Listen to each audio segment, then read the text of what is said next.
बोल सत्यनारायण भगवान की जय। अथ प्रथमोऽध्यायः। एक समय की बात है, नैमिषारण्य एक क्षेत्र है, उत्तर प्रदेश, सीतापुर जिला पड़ता है। सीतापुर जिले में नैमिषारण्य क्षेत्र है। वहाँ पर 88,000 शौनकादि मुनि एकत्रित हो रखे थे और वो चाह रहे थे कि कलिकाल में जो प्राणी दुखी हैं उनके दुख का उपाय वो ढूंढ रहे थे। और नैमिषारण्य नाम वन में शौनक आदि 88,000 ऋषि एकत्रित होकर के महान कष्टकारी कलिकाल में त्रस्त होने वाले मानव के कल्याणार्थ विचार विनिमय कर रहे थे कि इसी विचार गोष्ठी के मध्य में व्यास जी के शिष्य सूत जी महाराज का आगमन हुआ और उन्हें देखकर समस्त ऋषिगण उठकर उनका अभिवादन करने लग गए और उन्होंने कहा कि प्रभु आप आए तो हमारा अवश्य ही उद्धार होगा। आज मन बड़ा प्रसन्न हुआ है 88,000 शौनकादि ऋषियों का। ऋषियों ने कहा कि व्रतेन तपसा किं वा प्राप्यते वांछितं फलम तत्सर्वं श्रोतुमिच्छामि कथयस्व महामुनि। हे महामुनीश्वर, ऐसा कोई व्रत बता दीजिए कि जिससे हमारे मन की इच्छा पूर्ण हो और हमारे कर्णपुटों को सुनने में बड़ा आनंदित लगे और कलिकाल के जो प्राणियों का दुख है वो दूर हो। ऐसी हमारी आपसे सुनने की कुछ इच्छा है। कुछ ऐसा सरल सा उपाय हमें बता दीजिए कि जिस व्रत को श्रवण करने से हमारे मनुष्यों के पापों का नाश हो।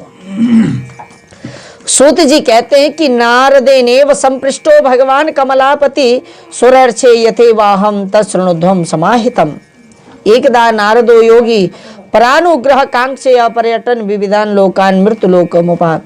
सूत जी कह रहे 88,000 शौनकादि ऋषियों से कि एक समय की बात है कि नारद जी स्वर्ग लोक में भ्रमण कर रहे थे और उन्होंने कहा कि भैया जरा एक दिन मैं मृत्यु लोक में भी पहुंच जाऊं और वहां के लोगों के दुख को भी देखूं।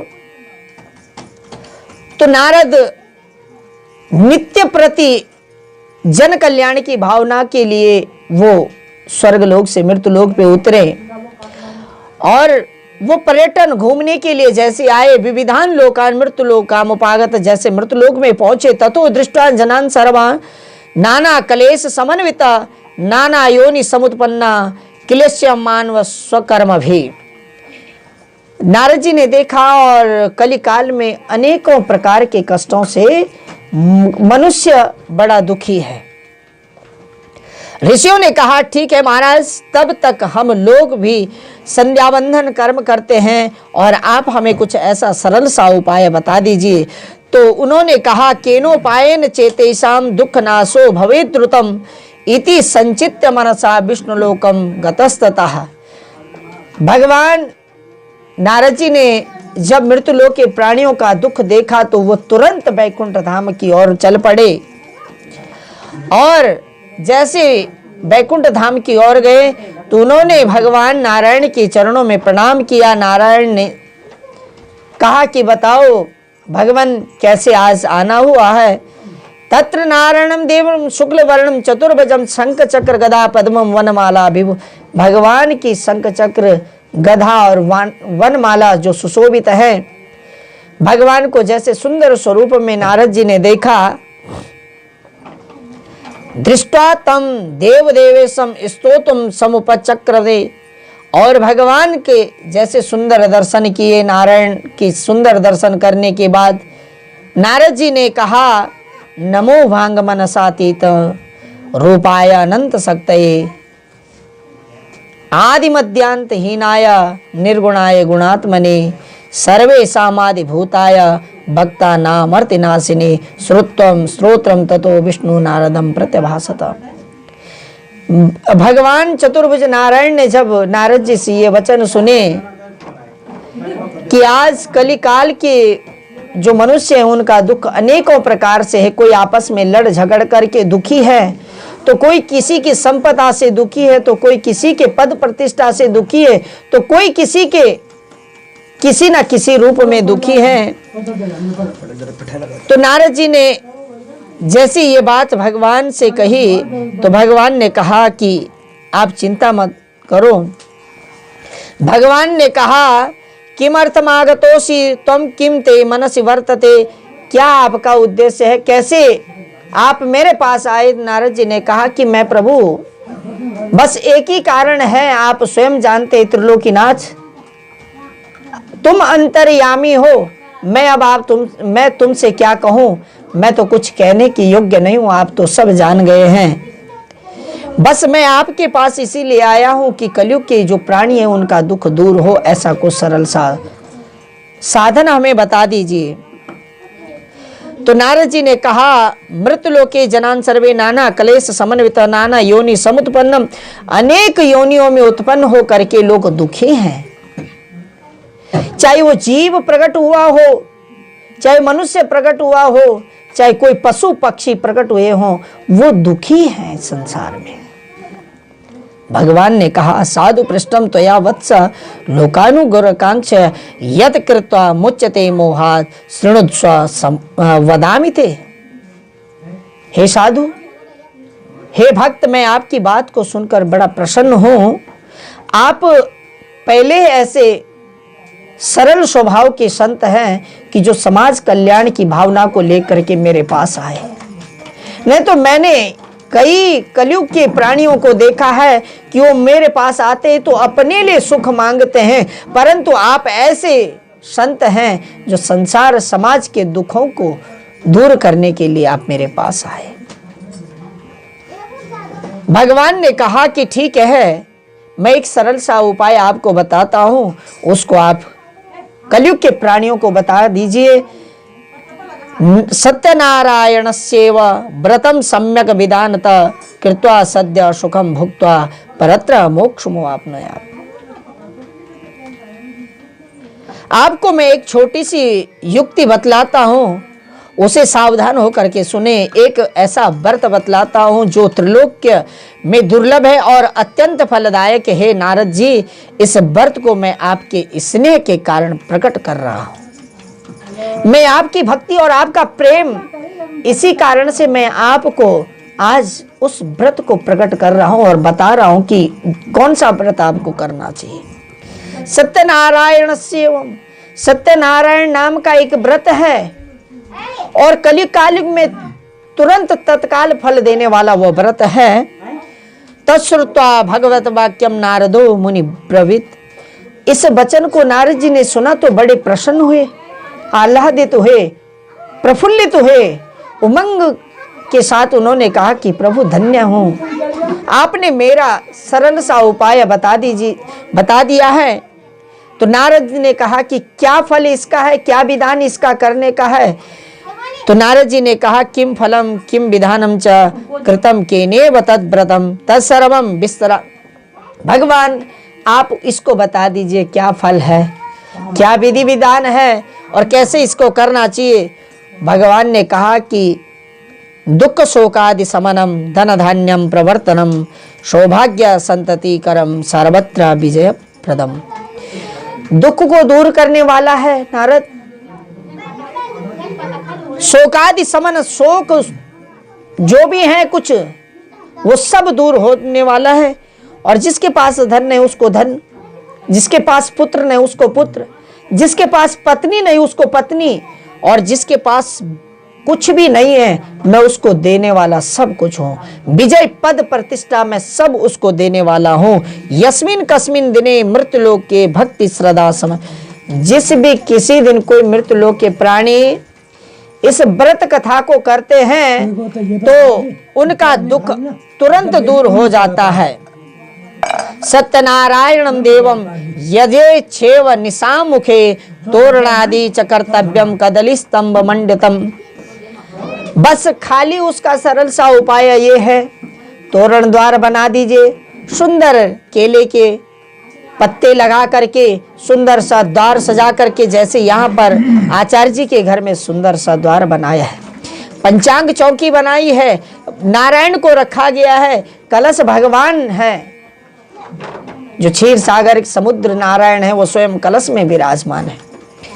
4 द्वार बनाए, पंजरी का प्रसाद बनाया है, केला इत्यादि जो फल हैं और पंचामृत बनाया है। भूषिते पुष्प माला भी, और सुंदर सा भूषण जो मालाओं से सजाया है।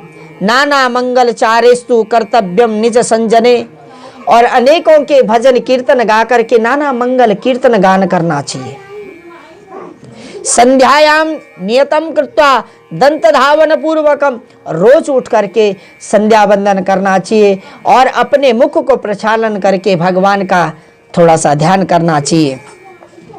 प्रातरुत्थाय मेधावी स्नातम, और कहा गया कि जब कभी भी संध्या वंदन और मन में इस भगवान की कथा करने का अवसर प्राप्त हो तो उठ करके प्रातः काल भगवान सूर्योदय का जब उदय होता है तब भगवान सूर्य को नमस्कार करके कि प्रभु जैसे आप आज उदय हुए हैं और हर अंधकार को मिटाने के लिए आज प्रकाश फैल रहा है, वैसे मेरे जीवन में भी ऐसा अंधकार जो है उसको दूर करके मेरे जीवन में भी मंगल कामना करना।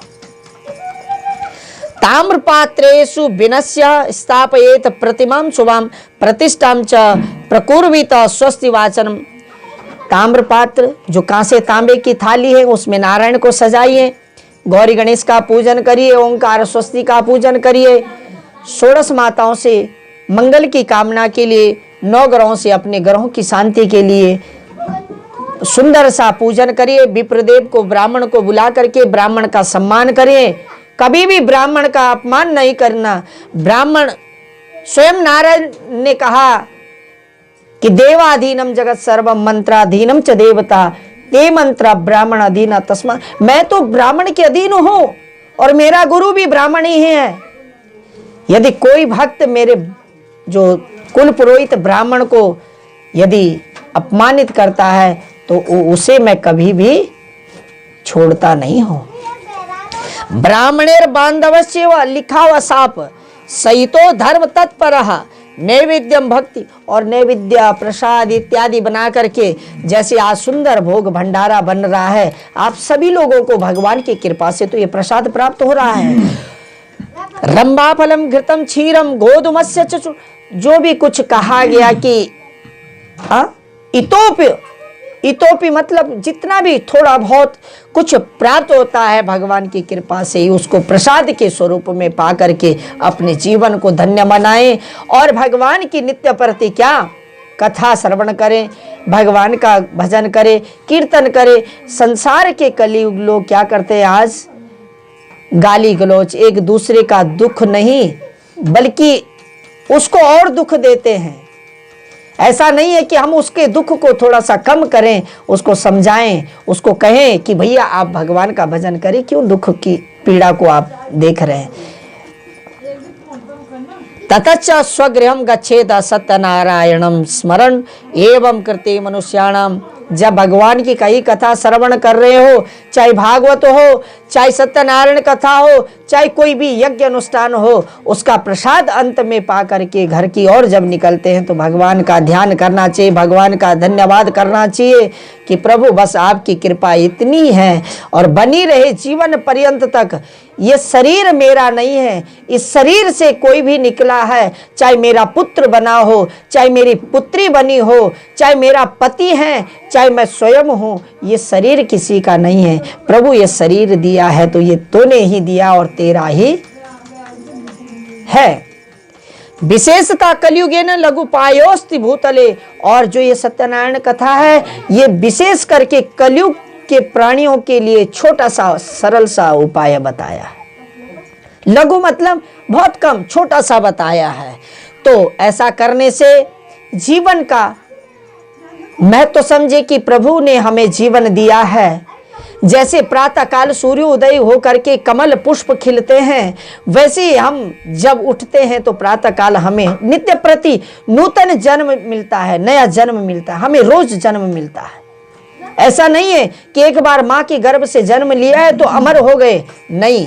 जब हम रात्रि को सोते हैं, प्रातः काल उठते हैं तो नया जीवन हमें उदय होता है कि प्रभु रात को आपने हमें अच्छे से शयन करवाया है और प्रातः काल अपने सूर्योदय के स्वरूप में दर्शन कराए हैं।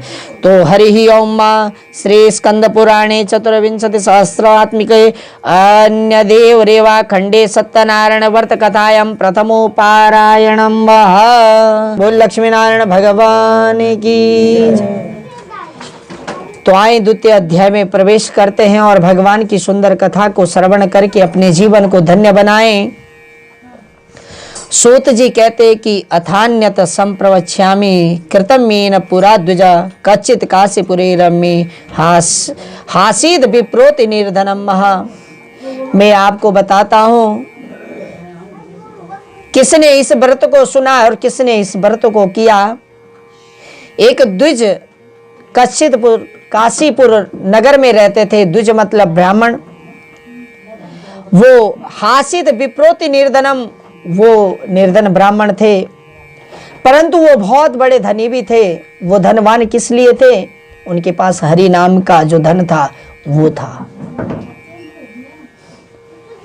क्योंकि कहा है कि राम नाम धन जिसके पास अथाह है ना, उसको संसार कलयुग के धन की कोई आवश्यकता नहीं है। परंतु इतना धन कमा लीजिए, इतना धन कमा लीजिए कि संसार के लोग तो तुम्हारा नाम करेंगे, परंतु गोविंद के जो चरणों में उन्हें स्थान बहुत कम मिलता है। परंतु जिसके पास हरि नाम धन है, गोविंद उसको अपने चरणों का दास जरूर बनाता है। क्षुत्रिडाभ्याम व्याकुलो भूत्वा नित्यम बभ्राम भूतले दुखितम ब्राह्मणे दृष्ट्वा भगवान ब्राह्मणा प्रिया। एक दिन वो निर्धन ब्राह्मण भूखा प्यासा होकर के प्रातः काल उठ करके अपनी झोली को अपने कंधे पे लटकाया और नित्य प्रति की भांति वो अपने जजमान के कल्याणार्थ के लिए घर से निकलते थे। कभी किसी के घर में कथा पूजा इत्यादि करने के लिए जाते थे। परंतु आज ब्राह्मण भूखे और प्रातः काल उठ करके चल पड़े। कुछ ही दूर आगे जाकर के एक निर्धन ब्राह्मण को वृद्ध ब्राह्मण स्वरूप में एक ब्राह्मण मिले और उन्होंने कहा कि आप कहां जा रहे हो? द्विजमादरात किमर्थम ब्रह्म से विप्रम मही नित्यम ति दुखिता। आप क्यों दुखी हैं और आप क्यों नित्य प्रति भ्रमण करते हैं? निर्धन ब्राह्मण विप्र ने कहा कि प्रभु, सबसे पहले तो आपको मेरा प्रणाम, दंडवत प्रणाम, साष्टांग प्रणाम कि आप जैसे ब्राह्मण के मुझे दर्शन हो गए तो मैं आज समझता हूं कि मेरा जीवन आज धन्य हो गए कि ब्राह्मण के दर्शन हो गए। मुझे विश्वास है कि आज मेरा कल्याण हो गया है।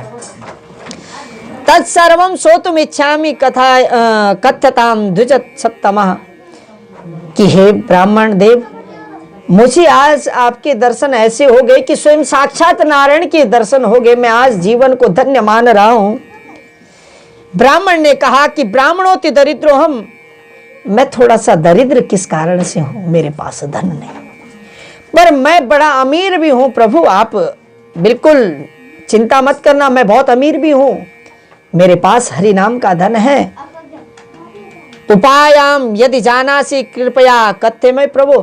यदि प्रभु आप मेरे बारे में कोई उपाय जानते हैं कि कैसे ये दरिद्रता दूर हो जाए, कैसे ये गरीबी दूर हो जाए, कैसे ये थोड़ा सा जो लाचारी है ये हट जाए, बस मुझे थोड़ा सा आप सरल सा कोई उपाय बता दीजिए। आपके दर्शन हो गए, मुझे ऐसा लगता है कि स्वयं त्रिलोकीनाथ के दर्शन हो गए। तो वृद्ध ब्राह्मण ने कहा, सत्यनारायणो विष्णुर्वांछित फलप्रदा।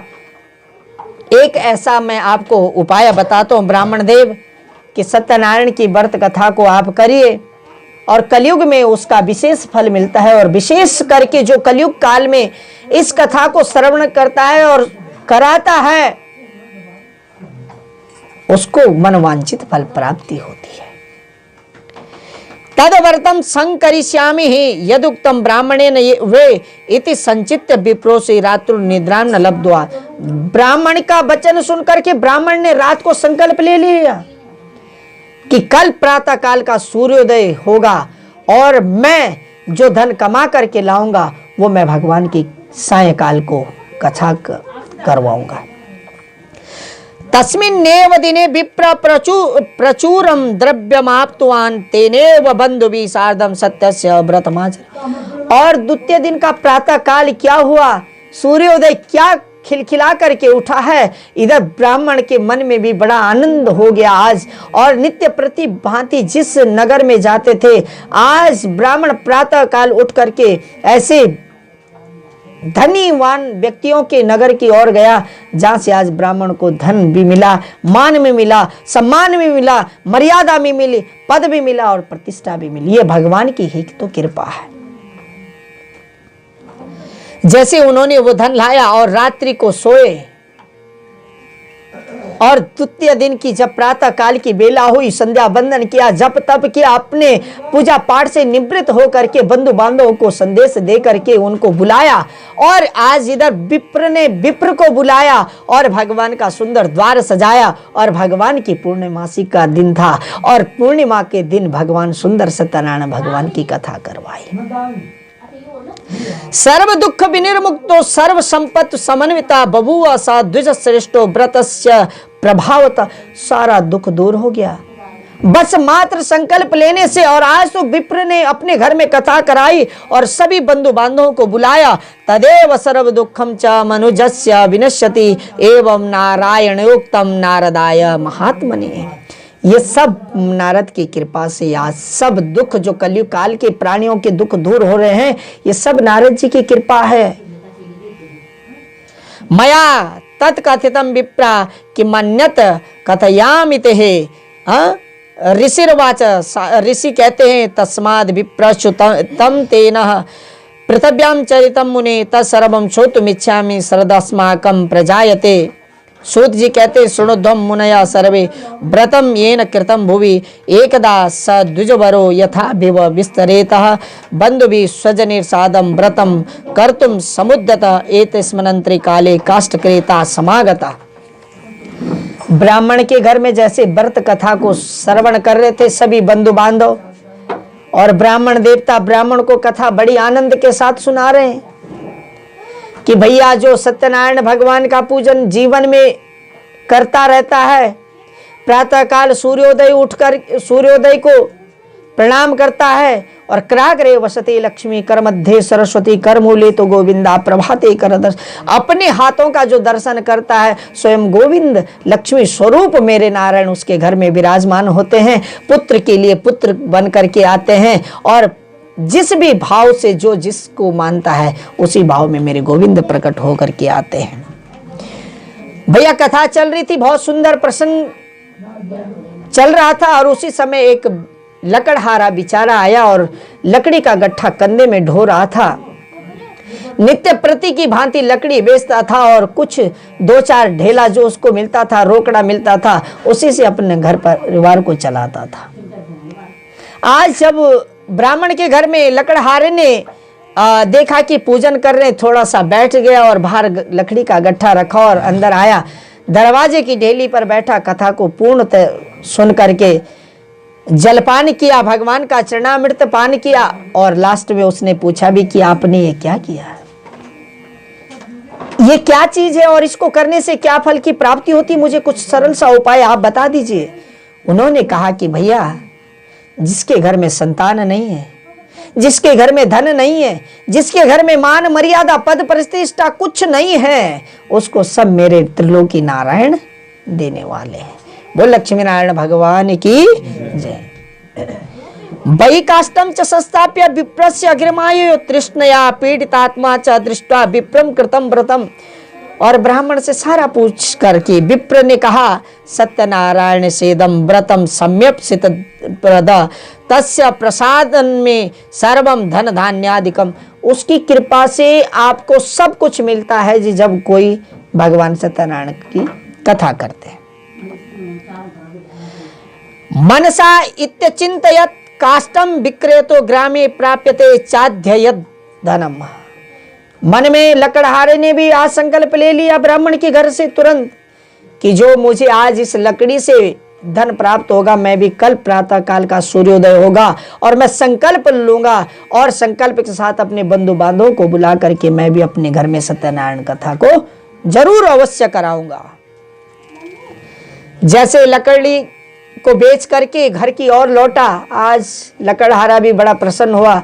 जो 5-10 रोकड़ा इसको प्राप्त होता था, आज ऐसी नगर को गया कि मुंह मांगी कीमत आज उन लकड़ियों की लोगों ने दे दी, क्योंकि उसका दाम बढ़ गया। और वो दाम किस लिए बढ़ा? जब भगवान का चरणामृत पान किया, जब भगवान की कथा का रसास्वादन किया, अमृत तत्व का पान किया, तो आज लकड़हारे को भी उसका फल मिल गया। जगाम नगरे रम्य धनी नाम यत्र संस्थितम, उस नगर की ओर गया जिस नगर में धनी लोग रहते थे। और तदवर्तस्य प्रभावेण धन पुत्रान्वितो भवत इह लोके, आज जैसी उसने कथा करवाई, भगवान की सुंदर कथा करके विप्र को बुलाया, बंधु बांधवों को बुलाया, ब्राह्मण का मान सम्मान किया, भैया तिलक बंधन किया है, और भगवान को भी सिंहासन दिया, आसन दिया, और ब्राह्मण को भी सिंहासन और आसन दिया है। जो पूजा नारायण की करी वही पूजा मेरे ब्राह्मण की करी। आज ब्राह्मण प्रसन्न हुआ और नारायण भी प्रसन्न हुए, लकड़हारे के ऊपर भी कृपा कर दी। बोल सत्यनारायण भगवान की। और इस लोक में सुखम भूत्वा चाहते, इस लोक में तो लकड़हारे ने सुख भोगा भैया, और जब यहाँ से वैकुंठ नारायण की चरणों में गया तो भगवान का दास बना और इस लोक में भी सुख भोग करके आनंद की प्राप्ति करी। बोल सत्यनारायण भगवान की। ओम हरि ओम महा ओम हरि ओम महा। श्री स्कंद पुराणे चतुर्विंशति सहस्रात्मिके अन्य देव रेवा खंडे सत्यनारायण व्रत कथायां द्वितीयो पारायणम। लक्ष्मी नारायणाय नमो नमः। बोल लक्ष्मी नारायण भगवान की, सत्यनारायण भगवान की जय। आए भगवान की सुंदर कथा को श्रवण करें। तृतीय अध्याय में प्रवेश करते हैं क्योंकि समय भी कम है। सूत जी कहते हैं, पुनरग्रे प्रवक्ष्यामि शृणुध्वं मुनि सत्तमा, पुरा चोल का मुखो नाम निरपश्चासीन महामती। एक उल्कामुख नाम का राजा रहता था और बड़ा जितेंद्र और सत्यवादी। इतना सत्यवादी था कि वो कभी भी उसके जीवन में उसके मुख से कोई भी असत्य नहीं हुआ। जो भी बोलता था वो सत्यवाद बोलता था। और नित्य प्रति देव मंदिर में जाकर के विप्रम धनम दत्वा निर्धनम सायम, ब्राह्मणों को धन देता था, मंदिर में भगवान की सेवा करता था। जो असहाय लोग थे उनको सारा बन करके उनकी सेवा करता था। दिने दिने धनम दत्वा द्विजानां संतोषयत सुधा, भार्यम तस्य प्रमुग्धा च सरोज वदना सती, भद्रशीला नदी तेरे सत्यस्य व्रतमाचरेत। एक दिन उल्कामुख नाम राजा अपनी पत्नी के साथ व्रत करने के लिए भद्रशीला नाम नदी के किनारे गए। एतस्मिन्नंतरे तत्र साधुरेक समागत, वणिजार्थम बहुधने रेकः परिवारितः। और क्या हुआ? जितेंद्र सत्यभाषी और देवोपासक था। वह देव पूजन में निमित्त प्रतिदिन देव मंदिर में जाता था और ब्राह्मणों को मुंह मांगा दान और धन देता था। वह बहुत बड़ा दानवीर भी था। उसकी युवती पत्नी कमल के सदृश सुंदर मुख वाली थी तथा बहुत ही पति परायण भी थी। और नावम संस्थाप्य तत्तीरे जगनम निरपति प्रति दृष्ट्वा स व्रतिनम भूपम प्रच्छम विनयान्वितः। और नौका को किनारे में रख करके श्रवण कथा करने के लिए गए। और विनयता पूर्वक उन्होंने जब उस कथा को श्रवण किया तो पूछा। साधु ने कहा, किमिदम कुरुते राजन भक्ति युक्तेन चेतसा, प्रकाशम करो, थोड़ा सा हमारे ऊपर भी कुछ कृपा करिए, हमें बता दीजिए। राजा ने कहा, पूजनम क्रियते साधु विष्णु रतुल्यम तेजसा, व्रतम च स्वजने साधु पुत्रा ध्यावाप्ति काम्यतः। मैं पुत्र कामना के लिए मैं सत्यनारायण भगवान की कथा कर रहा हूं। भूपस्य वचनम श्रुत्वा साधु प्रोवाच सादरम। भूप का वचन सुनकर के साधु ने भी प्रण किया है कि मैं भी इस व्रत को करूंगा। ममापि संततिर नास्ति, मेरी भी कोई संतान नहीं है और मैं भी व्रत करना चाहूंगा। और अब मैंने मन में संकल्प ले लिया कि मैं अवश्य व्रत करूंगा। ततो निवृत्य वणिज्यात् सांदो गृहमागता भार्याये कथितम सर्वम व्रतम संततिदायकम। अपनी पत्नी को कहा कि हे श्रीमती, मैं आपको एक बात बताता हूं कि जिनके घर में संतान नहीं है, जिनके घर में धन नहीं है, वो यदि सत्यनारायण भगवान की कथा का पूजन करे तो उनके घर में तत्काल भगवान की कृपा हो जाती है। और विशेषकर कलयुग में मैं ऐसा चाहता हूं कि आप मेरा साथ दे करके हम भगवान का सुंदर द्वार सजाए और ब्राह्मण को बुला करके, बंधु बांधवों को बुला करके हम भी भगवान की कथा करते हैं और हमारे घर में भी संतान होगी और हम भी आनंद के साथ रहेंगे। तो इति लीलावती प्राह पत्नीम साधु सत्सत्तमा एकस्मिन् दिवसे तस्य भार्या लीलावती सती। जैसी पत्नी ने भी कहा कि ठीक है, आज रात्रि को जैसे वो शयन कर रहे थे और भगवान की ऐसी कृपा हुई कि उसकी पत्नी भी गर्भवती हो गई है। व्रत युक्ता आनंद चित्ता भगवद परायण गर्भिणी सा भवतस्या भार्या। और आज भगवान की ऐसी कृपा होगी कि वो गर्भवती हो गई। आज प्रसन्न हो गए, भगवान की कैसी कृपा हो गई कि हमारे कई साल बीत गए थे कि हमारी संतान नहीं हो रही थी, परंतु ऐसी कृपा भगवान की हुई कि आज मेरे घर में सुंदर कृपा बरस गई है। और मुझे पूर्ण विश्वास है कि आगे भी भगवान की ऐसी कृपा मेरे जीवन पर बनी रहे। दशमे मास वे तस्याम कन्या रत्न जायता दिने दिने स वृद्धि शुक्ल पक्षे यथा सचि। 1 महीना बीता, 2 महीना बीता, 4 महीना बीता, 6 महीना बीता, 8 महीना बीता, 9 महीने जैसे प्रवेश हुआ और 10वें मास जैसा प्रवेश हुआ है और सुंदर सुशील कन्या को जन्म दिया है। और ऐसा सुंदर कन्या को जन्म दिया कि जैसे शुक्ल पक्ष का चंद्रमा, आहा क्या आनंद आता है। और जैसे चंद्रमा बढ़ता रहता दिन दिन, वैसी वो लड़की भी दिन प्रतिदिन बढ़ती जा रही है। और आज भगवान की कृपा इनके घर पे भी हो गई है। नाम नाम कलावती चेती, और लीलावती ने उसका नाम भी आज कलावती रख दिया। ततो लीलावती प्राह स्वामिनम मधुरम। आज अपने पति से मधुर वचनों में कहा कि देखो स्वामी जी, हम कितना दुखी थे ना कि हमारी कोई भी संतान नहीं थी, परंतु आपने ये जो भगवान का गुणवान किया है, गुणानुवाद किया है, भगवान का भजन कीर्तन किया है, आज इसका फल आप देख रहे, साक्षात मुझे और आपको प्राप्त हुआ है। न करोसि किमर्थम वे पूरा संकल्पितम व्रतम। अब आपने कहा कि जो व्रत करना है, जब हमारी संतान हो जाएगी उसके बाद व्रत करेंगे, तो कृपया आप संतान हो गई, अब व्रत कर लीजिए, पूर्णिमा का व्रत कर लीजिए, बड़ा आनंद आएगा क्योंकि संतान हो गई। क्या करें, थोड़ा सा बनिया धन का थोड़ा सा बड़ा प्रेमी होता है, वो धन खर्च कम करता है। साधुर्वाच विवाह समय तस्याम करिष्यामि व्रतम प्रिय। ऐसा है प्रिय कि जब इसका विवाह होगा ना, तब हम भगवान की अवश्य कथा करेंगे। परंतु इधर बेटी बहुत बड़ी हो गई है और बेटी आज अपनी सहेलियों के साथ पानी भरने के लिए पनघट नाले पे गई और बनिए ने देखा कि मेरी बेटी तो बहुत बड़ी हो गई है, अब मुझे लगता है कि बेटी के लिए सुयोग्य सुंदर सुशील एक नारायण भी चाहिए, वर भी चाहिए। तो जैसे बनिए ने अपने सेवकों को आदेश दिया कि जाओ भैया, एक सुंदर सुशील और सज्जन एक मेरी बेटी के लिए कोई सुयोग्य वर की तलाश करके आ जाइए। जैसे उन्होंने अपने स्वामी की बात सुनी और वो एक उनका सेवक गया नगर की ओर जाकर के एक बनिए के पुत्र को देखा और बनिए के पुत्र को कहा कि आपको मेरे मालिक बुला रहे हैं कि उनकी एक सुंदर बेटी है और वो आपके साथ विवाह करवाना चाहते हैं।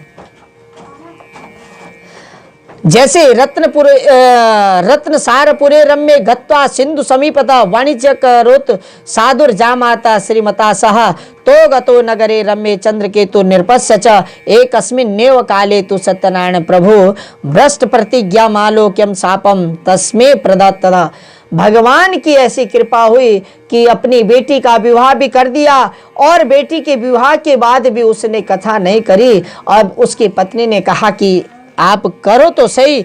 उन्होंने कहा कि जो धन था वो आज बेटी के विवाह में, क्योंकि थोड़ा सा बनिया को धन प्रेमी है। और जब उसने ये बात कही कि धन तो बेटी के विवाह में भैया खर्च हो गया है, तो ऐसा करेंगे कि हम बाद में कुछ धन कमा करके लाएंगे, तब भगवान की कथा करेंगे। तत्पश्चात श्रद्धवकान् दृष्टान् दृष्ट्वा भीतेन चेतसा धनम संस्थाप्य तत्रैव स तु शीघ्रमवप्लिच्छतः। जैसी वो धन को कमाने के लिए विदेश में गए, और विदेश में जाकर के जैसे वो धन कमा करके स्वनगर की ओर लौट रहे थे, परंतु उस नगर में आज चोरी हो गई, जिस नगर में हो गए थे धन कमाने के लिए। चंद्रकेतु नाम का एक राजा रहता था और वो राजपाट करता था, परंतु ये दोनों जामाता ससुर गए और इनको आज कारागार में बंद करवा दिया। ये कृपा किसकी है? भगवान सत्यनारायण की। चोरी तो किसी ने और ने करी, परंतु आज दंड इनको भुगतना पड़ रहा है, और तुरंत आदेश हुआ है कि जो दोनों आ रखे हैं उनको पकड़ो, उनको कारागार में डाल दो। राजा का आदेश पाकर के जैसे जेल के अंदर डाला, तो वो रुदन करने लग गए कि हमने तो चोरी नहीं करी, परंतु हमें ऐसा कष्ट क्यों भोगना पड़ा। भगवान की ही कृपा से उनको कष्ट मिला है। यदि वो भगवान की कथा कर देते, तो यदि तब वो धन कमाने चले जाते तो बहुत धन उनको मिलता था, परंतु वो विमुख हो गए भगवान की कथा न करने से। और जैसी उनको जेल के अंदर डाल दिया गया, काफी वर्ष व्यतीत हो गए। इधर घर में बेटी और पत्नी चिंता में डूबी हैं, रोज चिंता कर रही कि कब वो घर आएंगे, कब वो घर आएंगे। कई वर्ष व्यतीत हो गए, तो चिंता तो रहती है हर परिवार को। एक दिन उनकी बेटी और उनकी पत्नी किसी ब्राह्मण के घर में कथा हो रही थी, और कथा श्रवण करके जैसी घर की ओर आई, भगवान का प्रसाद पान किया और कहा उन्होंने कि हमारे पिता और जो हमारे पति हैं वो शीघ्र घर लौट जाते तो कितना अच्छा था। भगवान की ऐसी कृपा हुई। राजा चंद्रकेतु को रात्रि में स्वप्न हुआ कि भैया जो तुमने दोनों को बंदी बना रखा है, उन्होंने कोई चोरी नहीं करी। तुरंत प्रातः काल का सूर्योदय जैसी होता है, उनकी हजामत लगा करके, उनको सुंदर सा सजा करके, उनको दोगुना धन दे करके उनको उनकी नगर की ओर भेज दीजिए। यदि आप ऐसा न करोगे तो मैं आपके सतपुत्रों को नष्ट कर दूंगा, आपका राजपाट समाप्त कर दूंगा। तो जैसे राजा चंद्रकेतु को रात्रि में स्वप्न में भगवान ने आदेश दिया, तुरंत प्रातः काल का सूर्योदय हुआ है, और दोनों जामाता ससुर को बंदी से छुड़ा करके उनकी हजामत लगाई है, उनको सुंदर सजा करके, उनकी नौका को सुंदर बना करके, उनको वस्त्र अलंकृत करके, आभूषण दे करके, धन दोगुना धन दे करके उनको उनकी नगर की ओर भेज दिया। मायया सत्यदेवस्य न श्रुतम केस्तयोर्वचा अतस्तयोर्धनम राज्ञा गृहीतम चंद्रकेतुनाम तच्चाप्यस तयोर्गेहे भार्यम चेवाति दुःखिता तोरणेना प्रहृतम सर्वम गृहे यच्च स्थितम धनम महा।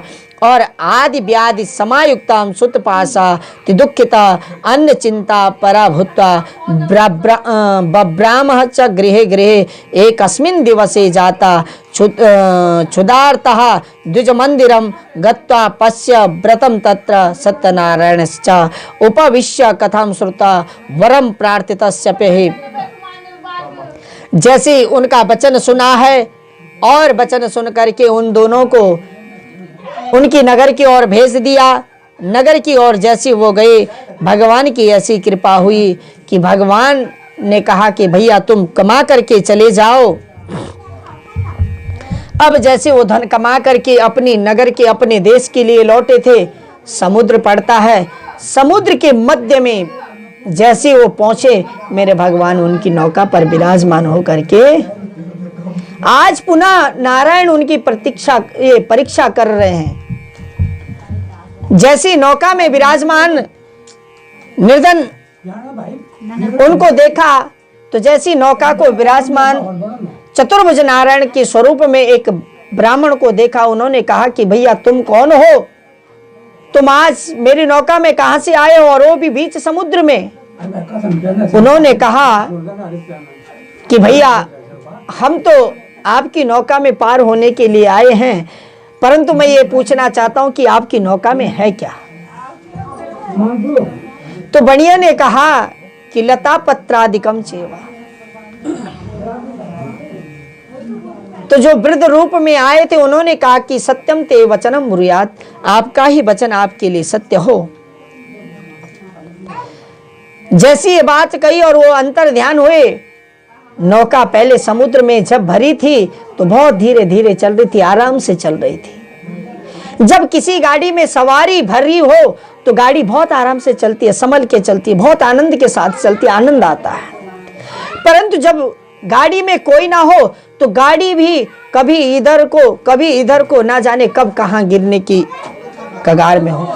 आज नौका में लता पत्रादि देख करके वो पीछे की ओर मुड़े और मूर्छित होकर के नौका में जा गिर पड़े। जैसी नौका में मूर्छित होकर के गिर पड़े तो उनका जवाई ने कहा कि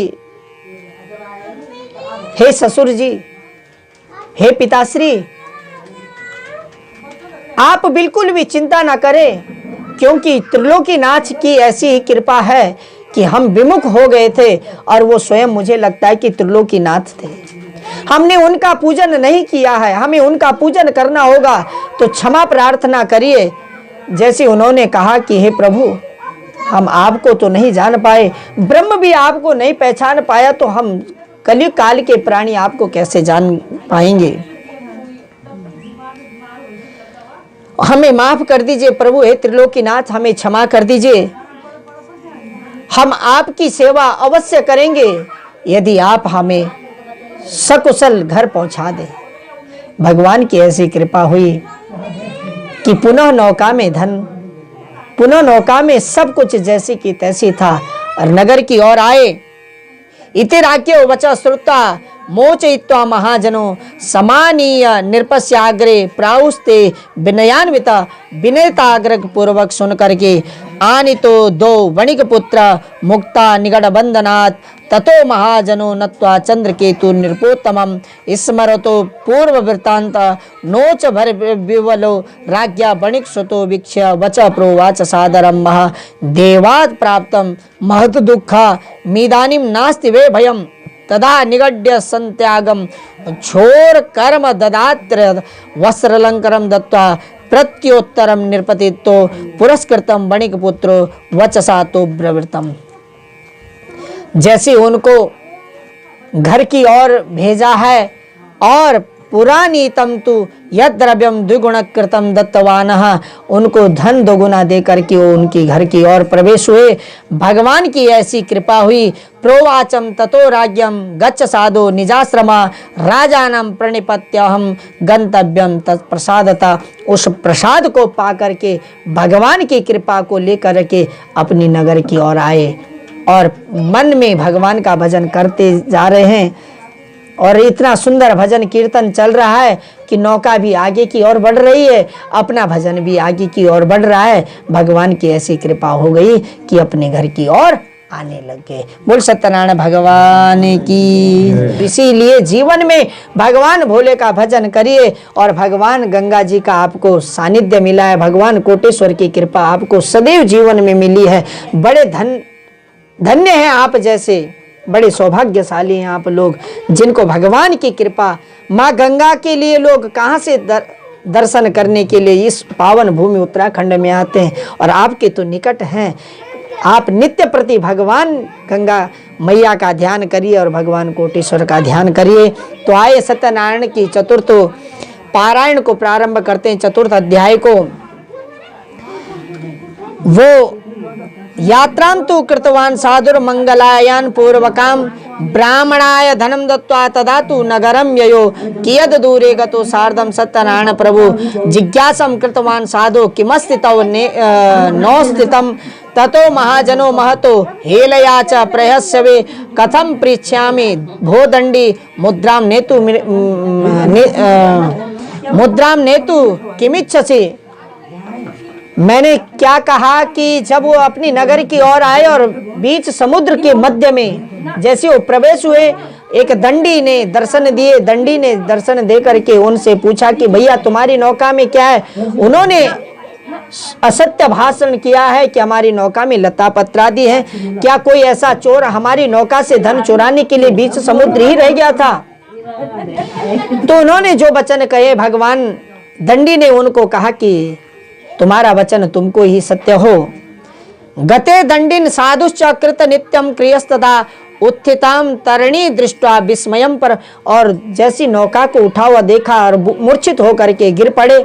भगवान की ऐसी कृपा हुई कि उनकी पत्नी और बेटी कथा श्रवण कर रही थी और कथा श्रवण करके उन्होंने प्रसाद को पाया। तो भगवान की कृपा से वो मूर्छित होकर के उठ पड़े और अपनी नौका को आगे बढ़ाया। भगवान की ऐसी कृपा हुई। तदा तु द्वितम कांतो वचनम चेदम अब्रवीत किमर्थम क्रियते शोकम सापो दंड। क्यों शोक करते हैं। भगवान स्वयं दंडी नारायण ने साप दिया है कि हमने उनसे झूठ कहा कि हमारी नौका में लता पत्रादि है।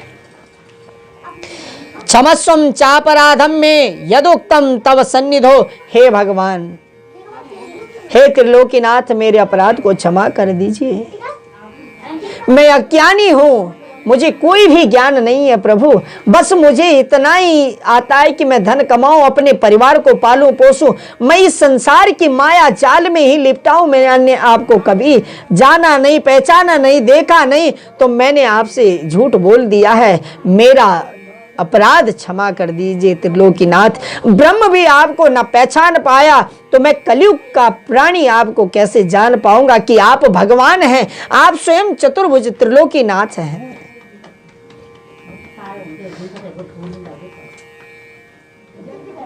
भगवान से ये प्रार्थना करे, रुदन करने लग गया कि प्रभु मुझसे गलती हो गई, मुझे दंड दे दीजिए। आप जितना दंड हो सकता है उतना दीजिए, परंतु वो दंड मुझे घर जाने पर ही दीजिए, मैं अपने घर पहुंच जाऊं। मेरी पत्नी, मेरी बेटी, मेरे जो सेवक हैं वो देख सके कि बस इनके प्राण हमारे सामने उड़ रहे हैं, परंतु प्रभु मुझे घर तक तो पहुंचा दीजिए। भगवान की ऐसी कृपा हुई कि घर तक वो आए, नौका को किनारे लगाया और अपने सेवकों को आदेश दिया कि जाओ मेरी पत्नी को और मेरी बेटी को कहो कि हम धन कमा करके अपने नगर की ओर आए। तन्माया मोहितं सर्वे ब्रह्मास्ति दिवोकसः न जानन्ति गुणान रूपम तद्वा। आपके गुणों को कोई नहीं जान सकता प्रभु, बस कृपया सत्यदेवस्य सफलम वांछितम मम इत्युक्त्वा स्वजने सार्धम पूजाम कृत्वा यथा विधि। मैं अपने बंधु बांधवों के साथ अवश्य मैं कथा करूंगा। हर्षेण चा भवत पूर्णम सत्यदेव प्रसादत नावम संयोज्य यत्नेन स्वदेश गमनम कृतम साधुर्जामातम प्रह पश्यम रत्नपुरम मम दूतम च प्रेषयामास निज विस्तर। जैसी अपनी नगर की ओर आए, दूतों को भेजा। निकटे नगरस्येवं जामात्रं सहितो बणिक आगतो बंधुर्गेह च वित्तेश्च बहुवीर्युतम। अपने बंधु बांधवों को बुला करके जो नौका में धन कमा करके लाया था उसको अब किनारे लगा रहे हैं। और वज्रामी शीघ्रमागच्छम साधुर संदर्शनाय च इति मातृवच श्रुत्वा वत्तं कृत्वा समाप्य च प्रसादम च परित्यज्यम गता सापि पतिम प्रति तेन रुष्ट सत्यदेवो भ्रातरम तरणी। तथा जैसे सुना कि उनके पति और उनके पिताजी आ गए और उनकी बेटी ने प्रसाद को कथा श्रवण कर रही थी और प्रसाद को त्याग दिया है, तुरंत अपने पति और पिता को दर्शन करने के लिए जैसे ही समुद्र किनारे आए तो उनका पति ही समुद्र में डूब गया। देखो क्या ऐसी घटना हुई थी कि घर में पहुंच करके इतना कुछ होना था, तो ये भगवान की कृपा की वो प्रसाद त्याग करके आई तो उसको पति नहीं मिला। आपने सुनी होगी कई ऐसी घटनाएं कि घर के द्वार पे आदमी आ जाता है और प्राण त्याग देता है। रे ऐसा क्या किया था इसने कि घर की डेली को अंदर प्रवेश ना किया और डेली में प्राण त्याग दिया। और ऐसी भी घटना आपने श्रवण करी होगी कि कई दूर पहाड़ी से गिर करके वाहन और नीचे कई किलोमीटर दूर नीचे गिर पड़े, गाड़ी के टुकड़े टुकड़े हुए, परंतु उसमें जितने भी प्राणी थे सब सकुशल के कुशल मिले। तो ये भगवान की कृपा है, जिसका जैसे पुण्य का प्रसाद का फल होगा उसको फल उसी प्रकार से मिलेगा। जैसे उसकी पुत्री को आदेश हुआ कि पुनः जाकर के प्रसाद को पा और फिर आ, और फिर तेरे पति और पिता सकुशल तेरे को मिलेंगे, तब दर्शन होंगे। जैसे उनको ये आकाशवाणी हुई, पुत्री पुनः गई, प्रसाद को पाया, और जैसी पुनः नगर से बाहर आई और समुद्र के किनारे आकर के देखा तो उसके पति सामान उतार रहे हैं, उसके पिता भी अब सेवकों के साथ हाथ बढ़ा रहे। ततो लीलावती कन्याम दृष्टा सा विह्वलात् भवत् बिल्लापत दुखेन भ्रातरम चेद ब्रवीत ततो लीलावती कन्याम क्रोड़े कृत्वा रुरोधः तथा कलावती कन्या नस्ते स्वामिन दुखिता। उसने कहा कि मेरे पति तो अब नष्ट हो गए, अब क्या करूं। अतिशोकेन संतप्य चिंतयामास धर्मवित्त हर्षे वाम सत्यदेव भ्रांतो हम सत्यमाययः सत्य पूजाम करिष्यामि यथा विव विस्तरे। मैं भगवान का प्रसाद पा करके आऊंगी, भगवान कुछ ऐसे कृपा करो कि सकुशल मेरे पति और पिता को दर्शन करवा दीजिए। अजगाद वचनम चेनम कृपया भक्त वत्सला। और भगवान की ऐसी कृपा हुई कि प्रसाद जैसी पाया और उसने अपने पिता और पति को देखा। तच्छुत्वा कन्यावाक्यम संतुष्टो भूत वणिक सुता पूजनम सत्यदेवस्यम कृता विधि विधानता धनेर बंधु गणेशार्धम जगामा निज मंदिरम पूर्णमास्याम च संक्रांतो कृतवान सत्य पूजनम। भगवान की ऐसी कृपा हुई कि घर आए, हर पूर्णिमा, संक्रांति, हर बृहस्पतिवार जब भी उनका मन हुआ है उन्होंने पूर्णिमा संक्रांति ना देख करके भगवान की कथा को प्रारंभ किया। ऐसी भगवान की कृपा उन पे हुई। यह लोके सुखम भूत्वा चांते सत्यपुरम ययो। इस लोक में फिर उस बढ़िया ने सुख तो भोगा है, परंतु जब यहाँ से वो गमन किया है और भगवान के वैकुंठ में पहुंचा तो वहाँ पे भी उसने सुख ही सुख पाया है। बोल सत्यनारायण भगवान की जय। ओम हरि ओम महा शांताकारं भुजगशयनं पद्मनाभं सुरेशं विश्वाधारं गगनसदृशं मेघवर्णं शुभांगं लक्ष्मीकान्तं कमलनयनं योगविद्यार्णवं वंदे विष्णु भवरं सर्वलोकैकनाथ। बोल विष्णु नारायण भगवान की, लक्ष्मी नारायण भगवान की जय। पंचमो अध्याय प्रारंभ करते हैं। अंतिम अध्याय भगवान की कथा का। भगवान की कथा से आप एक ही चीज जीवन में उतार लो कि भगवान आपकी कथा नित्य प्रति हमें श्रवण करने के लिए प्राप्त हो।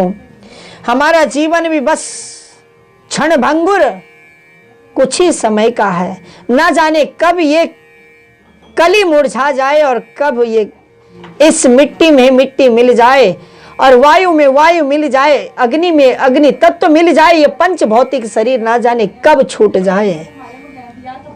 बस हम चाहते हैं कि भगवान तेरे भजन अमृत तत्व को पान करके यदि ये जीवन चला भी जाएगा तो हमें कोई दुख नहीं है। संसार में बस ममता का जाल हमारे ऊपर ना बिछ जाए।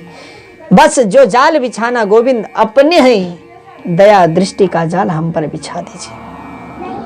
सूत जी कहते हैं कि अथान्यत संप्रवक्ष्यामि शृणुध्वं मुनि सत्तमा आस तुंग ध्वजो राजा प्रजा पालन तत्परा। आस तुंग ध्वज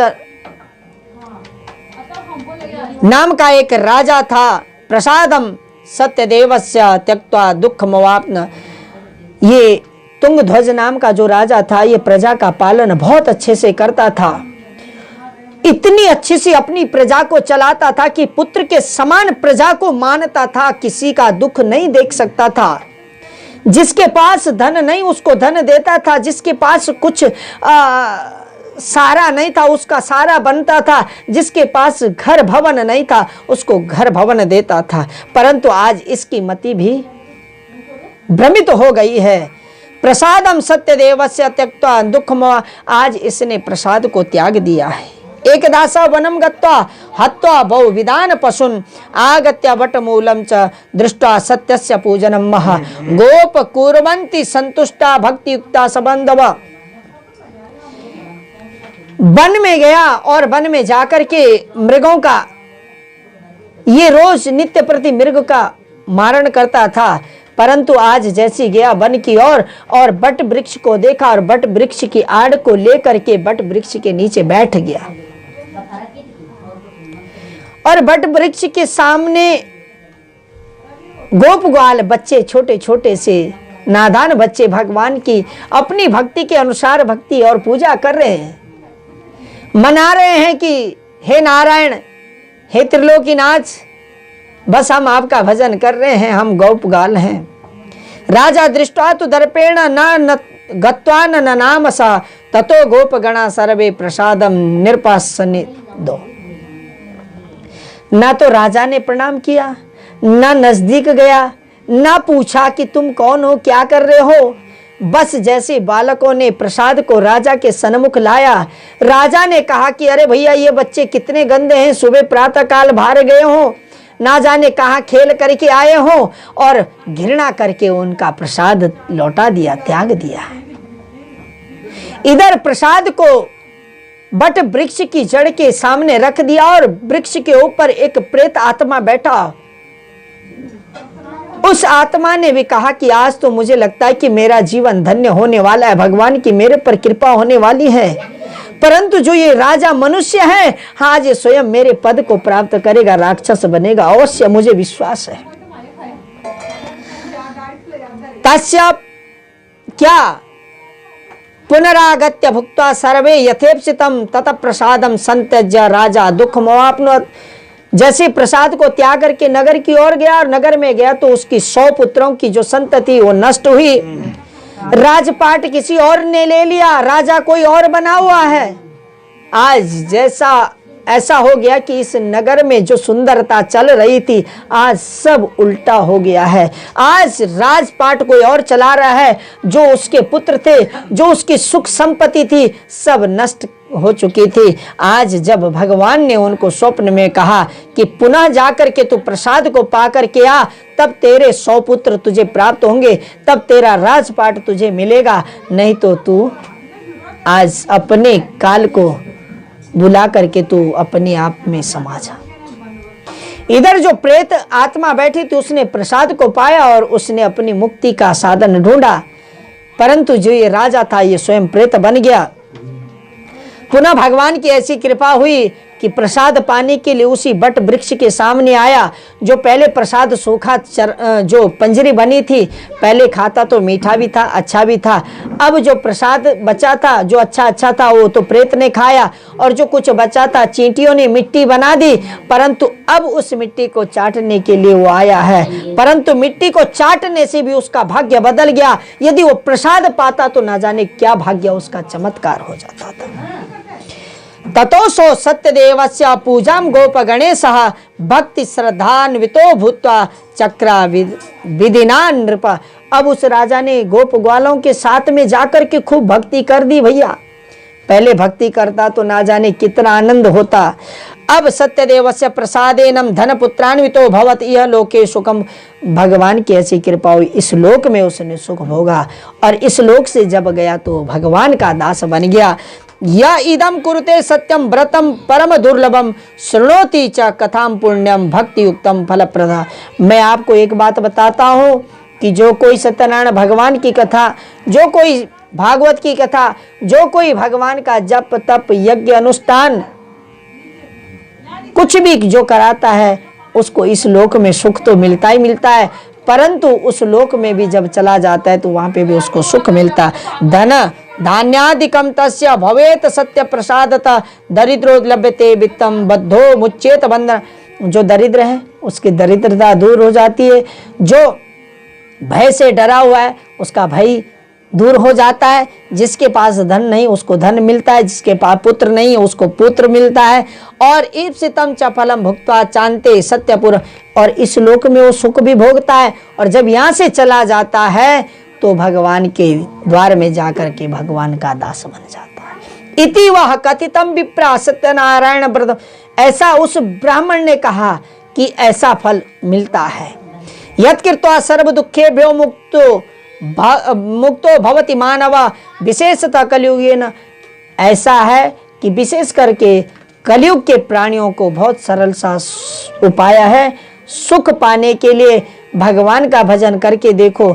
मैं कल कोटेश्वर में गया तो मन इतना आनंदित हो गया कि भगवान तेरी कृपा ऐसी बरसे कि हमें बस नित्य प्रति तेरी सेवा का अवसर प्राप्त हो। मैं आचार्य जी से कह रहा था कि प्रभु कितना आनंद आ रहा है, परंतु यहाँ के लोगों ने कैसा दुर्भाग्य है, मैं तो यही कहूँगा कि पलायन कर दिया ऐसे सुंदर भवनों को छोड़ करके। अरे कहाँ जाओगे तुम? विदेश में तुम्हें कोई पूछेगा नहीं, अपनी जननी जन्मभूमि तुम्हें स्वर्ग की पद की प्रतिष्ठा दिलाएंगे, परंतु यदि तुम विदेश में जाओगे ना कोई मान मिलेगा, ना मर्यादा मिलेगा, ना पद मिलेगा, ना प्रतिष्ठा मिलेगी, जीवन पर्यंत दुखी ही दुख रहोगे। और तुम बड़े सौभाग्यशाली हो जो गंगा जी का निकट है, भगवान कोटेश्वर की चरणार बिंद का तुम रसास्वादन कर रहे हैं। और मैं बाहर से आकर के मैं भी अपने जीवन को धन्य मान रहा हूँ कि मुझे भगवान कोटेश्वर के दर्शन आचार्य जी ने मुझे 2 बार करा दिए। 2014 में भी मैं इनके घर आया था। या इदम पठ्यते नित्यम शृणोति मुनि सत्तमा तस्य नाशयन्ति पापानि, जो रोज नित्य प्रति इसको सुनता है, करवाता है, करता है, वो जीवन पर्यंत वो सुखी रहता है। व्रतम यस्तु कृतम पूर्वम सत्यनारायण तेषाम त्वत् जन्मानि कथयामि मुनीश्वरा। मैं आपको एक बात बताता हूँ, जिसने भी इस व्रत को पूर्व जन्म में किया है उसने अगला जन्म कौन सा पाया। आप ध्यान से सुन लीजिए। सतानंदो ब्रह्मराज्ञा सुदाम्नो ब्राह्मण प्रियम तस्मिन जन्मनि श्री कृष्ण धात्वा मोक्षमवाप्नुयात। जो सतानंद नाम का जो ब्राह्मण था वो अगले जन्म में सुदामा नाम का ब्राह्मण हुआ और भगवान कृष्ण का सानिध्य प्राप्त हुआ है। और भगवान की ऐसी कृपा हो कि मुक्ति को भी उसने पाया है। काष्ठ भारो जो लकड़ी बेचने वाला था गुहराज हुआ है। और तस्मिनी जन्मन श्री राम, जो राम जी का सानिध्य उनको प्राप्त हुआ है। उल्का मुखो महाराजो निरपो दशरथो भव, उल्का मुख नाम का जो राजा था वो दशरथ हुए और श्री रंगनाथ संपूज्य, और रंगनाथ जी के बैकुंठ धाम में वो पूजनीय हुए। और धार्मिक सत्य संधच साधुर मोरध्वज जो नाम का राजा हुआ है। देहार्धम चक्र छेद छित्वा दत्वा मोक्ष मोआपनयात, जिसने जो हरिश्चंद्र सत्यवादी हुए मोरध्वज नाम का जो राजा था, अपने बेटे का अपनी पत्नी और अपने आप आरे से 2 टुकड़े करके किसको, भगवान के शेर की भूख मिटाने के लिए उसने अपने बेटे के 2 टुकड़े करे थे। परंतु वहां भी शर्त ये हुई कि यदि इसके आंखों से आंसू बहे जाएंगे तो मेरा सिंह तेरे बेटे का शिकार नहीं करेगा। परंतु दुर्भाग्य हुआ है कि उसकी बाईं आंख से आंसू निकल पड़े, और निकले इसलिए कि उसने कहा कि यदि ये बाएं अंग भी इसके काम आता, इसकी भूख मिटाने के लिए आ जाता तो धन्य हो जाता ये जीवन। तुरंत भगवान प्रकट हुए और आशीर्वाद दिया कि मैं तेरी भक्ति से प्रसन्न हूँ और जो तू चाहता है सो फल मांग लीजिए। तुंगध्वज महाराजा स्वयं भुव मनु सर्वान भगवतान श्रुत्वा श्री वैकुंठम तदागतम। भूपा गोपगणा जो गोप ग्वाल थे वो अगले जन्म में ब्रज मंडल में जाकर के भगवान के सखा हुए और निहत्य राक्षसान सर्वान गोलोकम तु तदाययु। सब राक्षसों का उद्धार किया, भगवान गोलोक धाम गमन किया और भगवान की ऐसी कृपा जीवन में हम पर बनी रहे। ओम हरि ओम महा श्री स्कंद पुराणे चतुर्विंशति सहस्रसात्मिके अन्ये देवरेवा खंडे सत्यनारायण व्रत कथायां पंचमो पारायण श्री भगवान नारायण अर्पणमस्तु।